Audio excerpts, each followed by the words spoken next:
Jayden Daniels is the next Robert Griffin III. You guys are probably laughing right now saying, what the heck is this kid talking about? But I realistically think Jayden Daniels could be the next Robert Griffin III, without the injury part, of course. Pretty much a healthy version of what RG3 would have been if we got to see him for a long tender in the NFL. Jayden Daniels has pretty much everything around him to succeed right now in the NFL. It's not a ton, but it could definitely produce something, especially knowing that RG3 had somewhat similar. He has an offensive coordinator that is pretty much well known in the NFL as a former head coach for the Arizona Cardinals, Cliff Kingsbury. He also has one of the most dominant wide receivers currently in the NFL that has had 4 straight 1,000-yard seasons in Terry McLaurin. Terry McLaurin is 1,000% a #1 wide receiver, and I'm pretty much that's self-explanatory, but just wanted to point that out there, that a rookie quarterback having a wide receiver 1 or a top 10, 15 wide receiver right off the bat is definitely a great sign for success, because some rookies don't even get that. We had Sam Darnold, like we talked about in the previous video, who didn't even have a #1, 2, 3, or even a 4 wide receiver. He just had a bunch of mediocre guys that would come in and sub in and out and didn't really work out. But Jayden Daniels, on the other hand, has a ton. He also has Brian Robinson Jr., who is one of the most dominant young running backs in the NFL currently right now. And it's funny because at the time I'm recording this, the Washington Commanders just recently traded Jahan Dotson to the Philadelphia Eagles, and I was going to include him on this. He just got traded, so there's no need. They also did just add Zach Ertz in the offseason, and the offensive line, I'd say, is pretty competent to win games. Let's also not forget that the Commanders just added Austin Eckler as well. I know he may not be in his prime, but Austin Eckler in general is a great running back to have, especially an experienced Pro Bowl running back that can help your future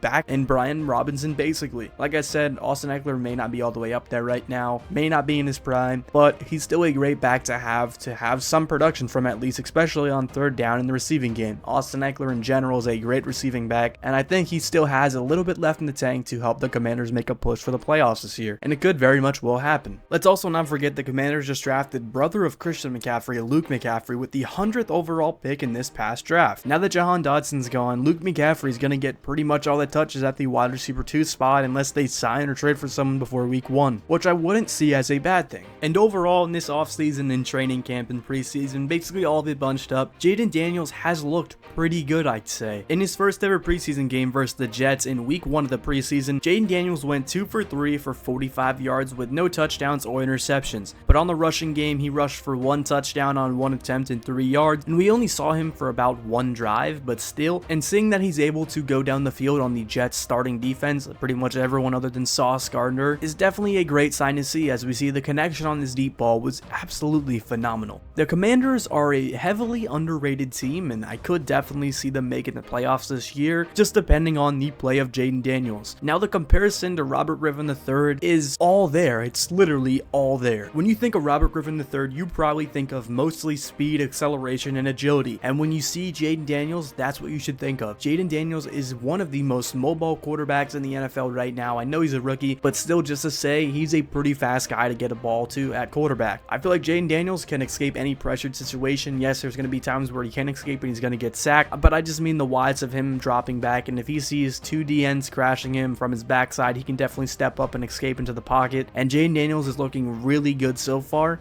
And if you're a Commanders fan, you should be very excited for this. Jayden Daniels is going to be a great quarterback in the league, and I think that's pretty much, again, self-explanatory, as if I've used that word about 100 times, but still, I think Jayden Daniels is coming along very well right now in the NFL, and I'm very excited to see him play his first ever game in week 1. I find it very convenient that Robert Griffin was also the 2nd overall pick in the 2012 NFL draft, just like Jayden Daniels. They both share something of being the 2nd overall pick and one of the most fastest guys in their draft class. One of the most, I pretty much mean the fastest at the quarterback position. Now, if you ask, is there a difference between Robert Griffin III and Jayden Daniels? I'll be completely honest, no. There's not a difference at all. If you watch both these quarterbacks play and you go put on some Robert Griffin 2013 highlights, there's pretty much no difference at all. If you look at Jayden Daniels in the preseason, you compare him to a Robert Griffin, and any season pretty much he was healthy, you'll see no difference, and these two quarterbacks play a similar style of football, of the read options and quarterback draws and just the basic stuff a mobile quarterback will would run. The RPOs are very convenient and they work at times, but I think quarterbacks need to stop using it as often because pretty much wells the show it's going to be a struggle if you don't know what the read is,